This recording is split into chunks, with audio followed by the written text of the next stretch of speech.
بسم اللہ الرحمن الرحیم۔ اللہ تبارک و تعالیٰ کے نام سے شروع کرتے ہیں جو بہت مہربان نہایت رحم والا ہے۔ الحمدللہ حضرت ابن عباس رضی اللہ تعالیٰ عنہ کی حدیث چل رہی تھی جس میں عبد القیس کا وفد بارگاہ رسالت میں حاضر ہوا اور انہوں نے نبی کریم صلی اللہ علیہ وسلم سے ایک فیصلہ کن امر کی تلقین کی درخواست کی اور یہ بھی کہا کہ رسول اللہ ایسا کوئی بتائیں کہ ہم اپنے پیچھے والوں کو جا کے اس کی خبر دیں اور اس کے سبب اللہ تعالی ہمیں جنت میں داخلہ عطا فرما دے۔ اس میں نبی کریم صلی اللہ علیہ وسلم نے 4 چیزوں کا حکم دیا اور 4 چیزوں سے منع کیا، لیکن جن 4 چیزوں کا حکم دیا ان میں ایک 5ویں کا اضافہ نبی کریم صلی اللہ علیہ وسلم نے خود فرمایا، لیکن چونکہ مقصود اصلی 4 کا بیان تھا اس لیے راوی نے شروع میں یہ کہا کہ 4 چیزوں کا حکم دیا۔ ان میں پہلا اللہ تعالیٰ پر ایمان لانا، یعنی اور ایمان لانے کی کیفیت خود سرکار نے بتائی کہ اللہ تعالیٰ کو عبادت کے لائق سمجھنا، اس کے علاوہ کسی کو عبادت کے لائق نہ سمجھنا، اور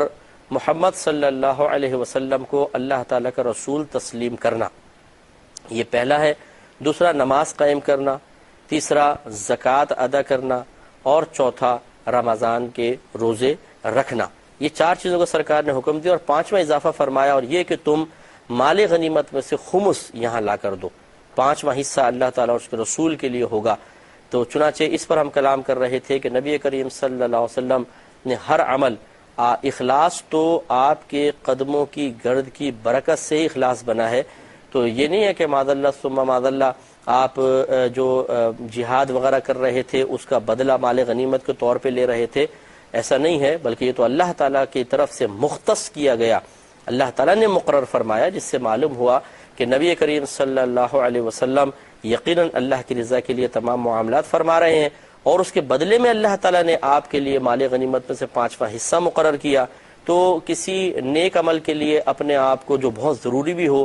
مخصوص کر دینے کے بعد اگر انسان اپنے دیگر جو ضروریات ہیں ان کی تکمیل کے لیے کوئی فائدے حاصل کر رہا ہے تو یہ فائدے حاصل کرنا کوئی معیوب اور معتوب نہیں۔ اگر یہ بری چیز ہوتی تو اللہ تبارک و تعالیٰ اس کا انتخاب اپنے حبیب کریم صلی اللہ علیہ وسلم کے لیے کبھی بھی نہ فرماتا۔ اور میں نے دیگر پچھلے پروگرام میں مثالیں دی تھیں کہ حضرت ابو بکر صدیق رضی اللہ تعالی عنہ کا معاملہ، اس طرح مجاہدین کی تنخواہوں کا معاملہ ہم ذکر کر چکے ہیں، بالاختصار اشارہ ہی کافی ہے، لیکن میں نے جو اصول عرض کیا وہ ضرور یاد رکھیے گا کہ دین کا وہ کام جو واقعی دین کے لیے ضروری قرار پائے، ہر کام دین کے لیے ضروری نہیں ہوتا ہے، جو واقعی ضروری قرار پائے، اور ضروری کا مطلب کیا ہے کہ اگر وہ نہ ہو تو دین کا معاملہ جو ہے وہ تنزلی کا شدید شکار ہو جائے اور دین کا توازن بگڑ جائے گا، تو وہاں پر اگر کوئی شخص اپنے آپ کو بالکل فارغ کرتا ہے، دین کے کام کے لیے مخصوص کر دیتا ہے، اور پھر اس مخصوص کرنے کے بعد جب وہ یہ دیکھتا ہے کہ میں کسب معاش کے لیے بالکل فارغ نہیں ہو پا رہا ہوں تو میرا گزارا کیسے ہوگا، اور پھر وہ اس کے کچھ فائدے حاصل کر لیتا ہے صرف اپنے آپ کو دین کے لیے مخصوص اور مختص کر دینے کی غرض سے، تو اس میں کوئی حرج نہیں ہے، اس شخص کو انشاءاللہ ثواب بھی ملے گا اور اس میں کوئی گرفت کا پہلو نہیں ہے، بلکہ اس پر تانا زنی کرنا کہ یار دیکھو یہ امام حضرات کماتے دھماتے کچھ بھی نہیں، مسجدوں میں آگے بیٹھ گئے اور نمازیں پڑھا رہے ہیں اور پیسے لے رہے ہیں، معاذ اللہ صبح معاذ اللہ بھی آپ کے پیٹ میں درد کس وجہ سے ہو رہا ہے، تنخواہ آپ جا کر ان کو دے رہے ہیں۔ یہ پوری تفصیل سننے والا اگر سن لے تو اس کو توبہ کرنے کی توفیق حاصل ہو جائے کہ بعض اوقات مطلب الٹا سیدھا کلام کرنا ہمارے لیے بہت آسان ہوتا ہے، لیکن اس کلام کی جیسے میں نے بتایا تھا کہ قباحت کی گہرائی پر ہماری نگاہ نہیں ہوتی، جہالت کی بنا پر، تو ہم بعض اوقات اس قسم کے جملے کہہ کر ٹارگٹ ایک گروپ یا گروہ ہوتا ہے، لیکن ہمارا الزام پہنچتا ہے بعض اوقات نبیوں تک پہنچ جاتا ہے، صحابہ کرام تک پہنچ جاتا ہے، ہم اولیاء عظام کی توہین کے مرتکب ہو رہے ہوتے ہیں لیکن ہمیں پتہ نہیں ہوتا۔ یہ تو پھر تب پتہ چلے گا جب زبان سے نکلنے والے یہ جملے میدان محشر میں ہمارے لیے ذلت و رسوائی کا سبب بنیں گے۔ اس لیے پہلے کسی بھی چیز پہ تبصرہ آرائی سے پہلے تھوڑی سی عاجز انکساری کے ساتھ کسی عالم اور مفتی سے مشورہ کر لیں کہ بھائی میں جو کہہ رہا ہوں صحیح بھی ہے کہ نہیں ہے، یا میں کہوں کہ نہیں کہوں، کہہ رہا ہوں تو الگ بات ہے، میں کہوں یا نہ کہوں، پھر آپ کوئی تبصرہ آرائی کریں وہ ایک الگ بات ہے۔ تو اپنے آپ کو بہت زیادہ ذہین سمجھنے والے ہم نے دیکھا ٹھوکریں کھاتے ہیں، علماء کی صحبت میں رہا جائے اور اس قسم کے معاملات پر تبصرہ آرائی کرنے سے پہلے ان کی ہدایات حاصل کر لی جائیں تو کبھی بھی انسان نہ رسوا ہوگا نہ شرمندہ ہوگا اور نہ میدان محشر میں اس کو ذلت و رسوائی کا سامنا کرنا پڑے گا۔ اس کے بعد راوی کہتے ہیں وَنَهَاهُمْ عَنْ أَرْبَعٍ، اور نبی کریم صلی اللہ علیہ وسلم نے انہیں 4 سے منع فرمایا۔ ہمارا کلام شاید آپ کو یاد ہو 2-3 پروگرام پہلے گزر چکا ہے کہ ان لوگوں نے مشروبات کے بارے میں سوال کیا تھا۔ حضرت ابن عباس نے فرمایا کہ سألوہ عن الاشرباتی، انہوں نے نبی کریم صلی اللہ علیہ وسلم سے مشروبات کے بارے میں سوال کیا۔ جو میں نے آپ کو سمجھایا تھا کہ مشروبات سے مراد یہاں شرابیں تھیں اور نشہ آور چیزیں تھیں، اور ان کے متعلق سوال کرنا مقصود نہیں تھا، اصل میں اس کی حرمت جب نازل ہو گئی تھی تو جن برتنوں میں شراب پی جاتی تھی اس کے بارے میں سوال کرنا مقصود تھا کہ یا رسول اللہ مشروب تو منع ہو گیا، جس برتن میں شراب پی جاتی تھی کیا اس کا استعمال ہمارے لیے جائز ہے یا نہیں ہے؟ یہ مفہوم اس میں پوشیدہ اس لیے مانا گیا کہ آگے جو نبی کریم صلی اللہ علیہ وسلم نے جواب دیا وہ عین مشروبات کے بارے میں نہیں تھا، بلکہ مشروبات جن برتنوں میں پیے جاتے تھے ان کے بارے میں جواب دیا۔ اور ایسا نہیں ہو سکتا کہ معاذ اللہ جسے ہم کہتے ہیں سوال چنا جواب گیہوں، کہ سوال کچھ کر رہے ہیں سرکار نے کیا معاذ اللہ دوسرا جواب دے دیا، ایسا نہیں ہے۔ اس کا مطلب ہے کہ ان کا مقصود یہی تھا یا رسول اللہ یہ جو ہم مشروبات جن برتنوں میں پیتے رہے ہیں اور وہ مشروبات اب منع کر دیے گئے ہیں تو برتن کا کیا حکم ہوگا؟ لہذا سرکار نے 4 برتنوں سے منع فرمایا۔ پہلا فرمایا کہ حنتم، یعنی عن الحنتمی والدبائی والنقیری والمزفتی۔ حنتم کہتے ہیں ایک سبز رنگ کا پیالہ ہوتا تھا جس میں وہ شراب پیتے تھے، سرکار نے اس پیالے کو منع کیا۔ دوسرا دبا، یہ اصل میں کدو شریف جو ہوتا ہے جیسے کدو، اس کو یہ اوپر سے تھوڑا سا کاٹتے تھے، کاٹنے کے بعد اس کو گودا پورا نکال کر ایک خول سا بن جاتا تھا برتن ٹائپ، اس کو سکھا لیتے تھے اور اس میں پھر شراب ڈال کے وہ پیتے تھے، تو اس کو کہتے تھے دبا، سرکار نے منع فرمایا۔ نقیر کہتے تھے یہ کھجور کے تنے کاٹتے تھے، یہ جیسے اب یہ ٹھوس تنا ہاتھ میں آ گیا، ایسا گول ہے اوپر سے نیچے جیسے ہوتا ہے تنا اتنا بڑا، اب اس کو بیچ میں سے کھوکھلا کرنا شروع کرتے تھے، نیچے تک لاتے تھے تو یہ بھی ایک پیالہ جیسے بنتا تھا، اس میں پھر شراب ڈال کے پیتے تھے، اس کو کہتے تھے نقیر۔ اور مزفت، یہ بھی ایک پیالہ ہوتا تھا نیچے تارکول لگایا ہوتا تھا، تارکول والا پیالہ کہلاتا تھا، اس کو مزفت کہتے تھے۔ یہ 4 برتن جو تھے استعمال ہوتے تھے۔ راوی کہتے ہیں ربما قال المقیر، اور نبی کریم صلی اللہ علیہ وسلم نے بعض اوقات مزفت کے بجائے مقیر بیان کیا ہے، یعنی مزفت وہی تارکل والا پیالہ، معنی ایک ہی ہے لیکن لفظ 2 راوی کہتے ہیں استعمال ہوئے۔ تو سرکار نے ان 4 برتنوں سے منع فرمایا۔ تو اور کیوں منع کیا؟ دیکھیں یہ آگے حدیث آ جائے گی، نبی کریم صلی اللہ علیہ وسلم نے فرمایا کہ بعد میں کہ میں نے تمہیں شراب والے برتنوں کے استعمال سے منع کیا تھا لیکن اب میں تمہیں اجازت دیتا ہوں۔ مسئلہ یہ تھا کہ یہ دور وہ تھا کہ جس میں ابھی قریب شراب منع ہوئی تھی۔ نبی کریم صلی اللہ علیہ وسلم نے اللہ تعالیٰ کے حکم سے حکمتاً یہ معاملہ اختیار فرمایا کہ شراب چونکہ ایک عرصہ دراز سے پی جا رہی تھی اور اس کی طبیعتوں میں عادت تھی جو رچ بس گئی تھی، راسخ ہو گئی تھی، ہر ایک نہیں پیتے تھے لیکن اکثر پیتے تھے، تو نبی کریم صلی اللہ علیہ وسلم نے یہ حکمت اختیار فرمائی کہ شرابیں تو منع فرمائی لیکن ان برتنوں کے بھی استعمال کو منع کر دیا کہ جن کو دیکھ کر شراب یاد آ سکتی تھی اور یاد آنے پر طبیعت جوش مارتی اور شراب کی طرف مائل کرتی۔ تو چنانچہ پہلے برتن منع کر دیے، پھر جب یہ لوگ شراب چھوڑنے کے عادی ہو گئے، طبیعت بدل گئی، بالکل پکے ہو گئے، اس کے بعد سرکار نے فرمایا اب برتن استعمال کرو، اب تمہاری طبیعتیں اتنی مضبوط ہو چکی ہیں کہ ان برتنوں کو استعمال کرنے کے باوجود دوبارہ شراب کی طرف تمہارا دھیان نہیں جائے گا۔ یہ وہ بنیادی اصول ہے کہ جو ہمیں بھی اختیار کرنا چاہیے، خصوصاً اپنی اصلاح کے لیے، کسی کی اصلاح کے لیے، کہ اگر آپ چاہتے ہیں کہ میں گناہ چھوڑ دوں، میں خطا چھوڑ دوں، ایک برائی ترک کر دوں، گندی عادت نکل جائے، تو ہر اس چیز کو اپنے سے جدا کر دیں جو اس بری عادت یا گندے کام کی یاد دلاتی ہو، یہ بہت ضروری ہے۔ اگر آپ نہیں چھوڑیں گے تو کبھی بھی پھر آپ گندی عادتوں سے اور بری صحبت سے یا برے افعال سے نہیں بچ سکتے ہیں۔ ہماری میجر مسٹیک یہ ہوتی ہے کہ ہم گویا کہ سمندر میں کھڑے ہو کر چاہتے ہیں کہ کپڑے گیلے نہ ہوں،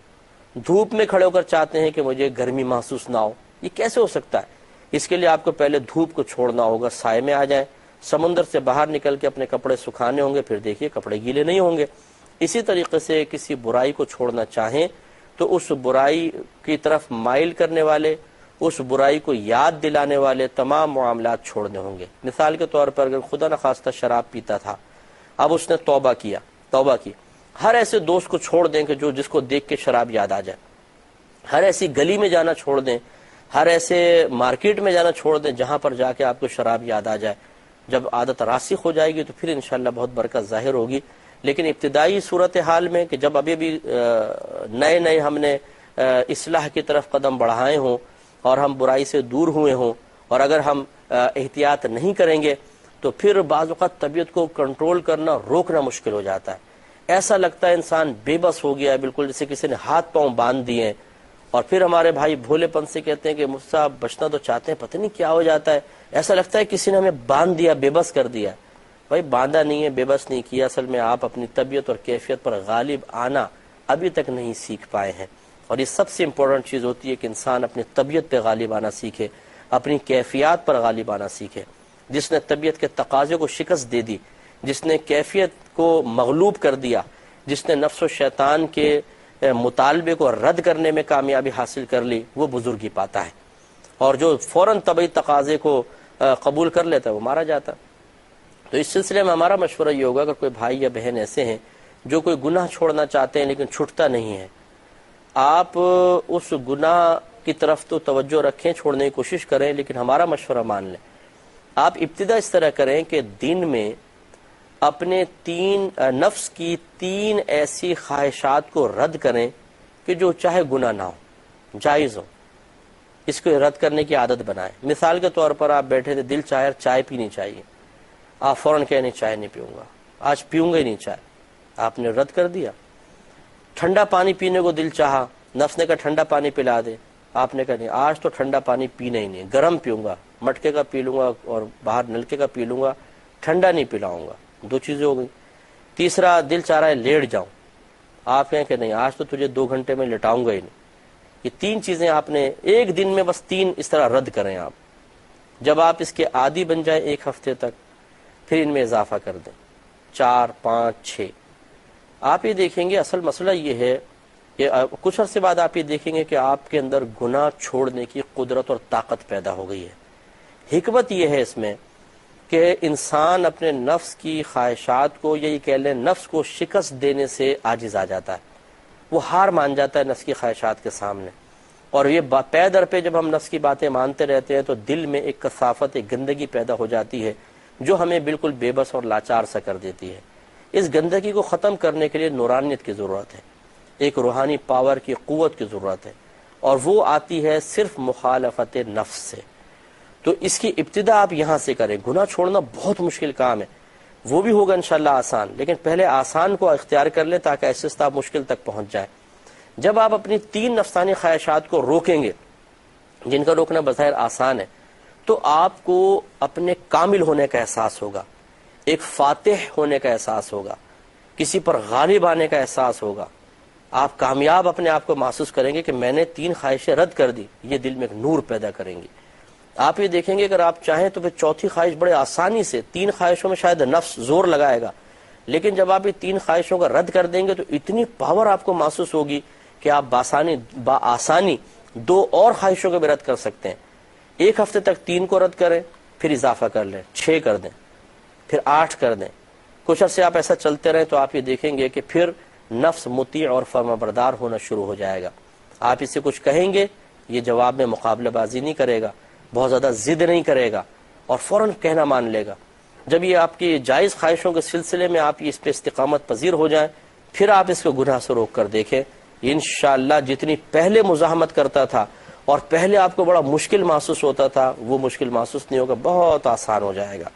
تو یوں لے کر آپ چلیں کہ جب نفس کو جائز مباح خواہشوں سے انسان روکتا ہے تو حرام خواہشوں سے روکنا بھی اس کے لیے آسان ہو جاتا ہے، اور جو اپنے نفس کو اس طرح کی مباح اور جائز خواہشات سے ہی نہیں روک سکتا تو پھر وہ حرام خواہشات سے کیسے روکے گا؟ اس بنیادی اصول کو سمجھ کر عمل کرنے کی ضرورت ہے، خالی سوچے نہیں، عمل کر جائیں۔ 3 چیزیں روزانہ نوٹ کریں، اپنے ڈائری اپنے پاس لے لیں، 3 چیزوں کے سلسلے میں نفس کا رد کریں اور رد کر کے لکھ لیں۔ مثلا آپ نے چائے چھوڑی، نمبر 1 چائے، آج میں نے چائے چھوڑی ہے، دوسرا میں لیٹا نہیں ہوں، تیسرا آپ گھر میں بیٹھے ہیں، دل چاہ چلے یار باہر آوازیں آ رہی ہیں دوستوں کی، وہاں چلتا ہوں، آپ نے روک لیا کہ نہیں آج دوستوں سے ملنا ہی نہیں، اللہ کی رضا کے لیے آپ نے لکھ لیا یہ۔ تو اس طرح آپ یہ ریکارڈ اپنا بنائیں، 3 آپ نے خواہشیں روکی۔ 1 ہفتے کے اندر اگر 7 دن ہے تو 7 یا 21 خواہشیں آپ نے روکی ہیں، یہ کوئی معمولی چیز نہیں ہے، 21 خواہشیں روکنا۔ ہمارے تو صورتحال یہ ہوتی ہے کہ ہم ایسے نفس کے اشارے پہ چل رہے ہوتے ہیں، نفس کہتا ہے بیٹھ جاؤ، بیٹھ جاتے ہیں، ٹیک لگاؤ، ٹیک لگا لیتے ہیں، چائے پیو، بھائی چائے بنا کے لانا ذرا،